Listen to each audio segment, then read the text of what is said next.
Lauren Flannery, and I'm here from the University of East Anglia just to talk you through 10 top tips for creating and delivering webinars online. So I guess the first thing I want to say is don't overlook the obvious. So it's really important not to miss the core components when we're creating and delivering our online webinars. So I've just put together some of the reminders, perhaps of the basics, which will help us to facilitate learning with our students, and also help them to cultivate the community of practice that we're often trying to build, where all of our learners feel engaged and connected with us and hopefully inspired with the learning that we provide. So before creating a webinar, obviously it's essential that we define clear objectives and those desired outcomes. So we want to really ask ourselves what we want our learners to achieve by the end of the session, what do we want them to learn? And this could involve developing skills, helping them to understand concepts, or actually just fostering those collaborative discussions. But I think if we establish these goals up front with our learners, then we can obviously think about how we're designing and creating that content that's really focused and relevant. So if we set out the expectations of our webinar, because they might be different from other sessions that we do, like our lectures or our tutorials. So it might be necessary to clarify the different types of learning delivery that we offer. So for example, a tutorial might be linked to navigating kind of our learning platform, or addressing assignment queries, or answering kind of general questions, having that kind of to and fro Q&A session.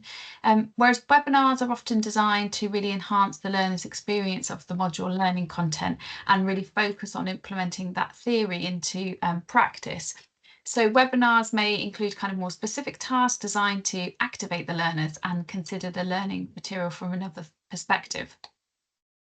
So it's really helpful to structure your webinar so that it maps to the current block of learning from your module, and make those really explicit links to specific learning objectives that you are targeting. So for example, if your first block is perhaps from a leadership module, it might be related to identity. So you can use your webinar to explore that concept of identity with learners and provide opportunities for the learners to discuss and explore what this looks like for them. So webinars provide learners with a really great opportunity to consolidate their learning from the module so far, and think about how they can incorporate these ideas and hopefully new thinking into their practice. So at the beginning as well, it's good to set the scene and reassure learners if they haven't managed to cover all of the learning content. They need to really feel a sense of kind of safety and confidence to fully participate online. So really set things up for success, and then all learners can take part in your webinar. So these interactive learning experiences are really vital for maintaining engagement in a virtual setting. So including group activities, lively discussions, and collaborative tasks will enable learners to have a chance to kind of come together to explore and discuss the learning material further.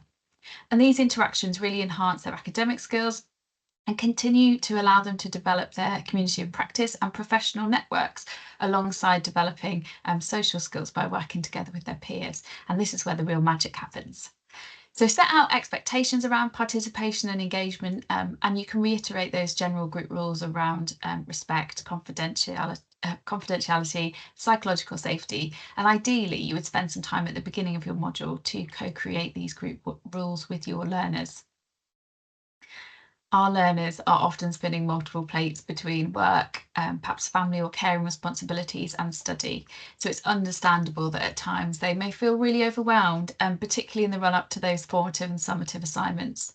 So, before you begin your webinar, check in with your learners to establish kind of the general mood in the room. It might be helpful to support students to self-regulate before you begin the session.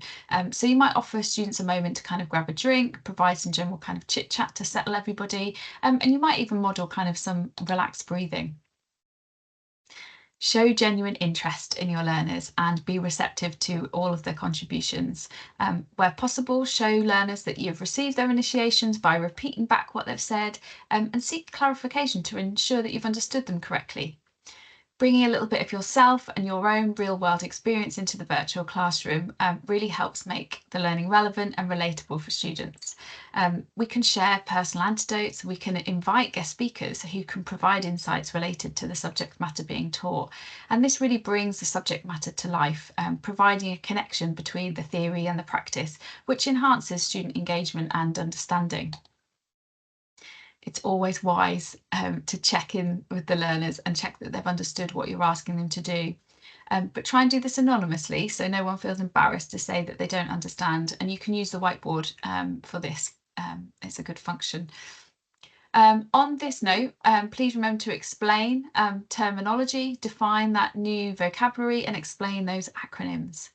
And you can check in with everyone when you're ready to move on and acknowledge when things are hard. We know that real learning takes place when things are hard, so offer that reassurance. It's usually helpful to reiterate to learners that there is usually no single answer or a simple answer to the issues that we're exploring. And it's, good practice to warn learners ahead of the learning material, any learning material that could be received as challenging or triggering. So keep your audience connected. Interaction is crucial in keeping participants engaged and connected during webinars. So utilise your polls, your quizzes, your breakout rooms for discussions, or encourage questions throughout the session rather than just at the end. You could acknowledge their individual contributions and thank your learners by name, and this will also help foster that sense of community. Allow time and space for learners to ask those questions or make comments at different points during the webinar, and provide different options for learners so they can do this anonymously should they wish.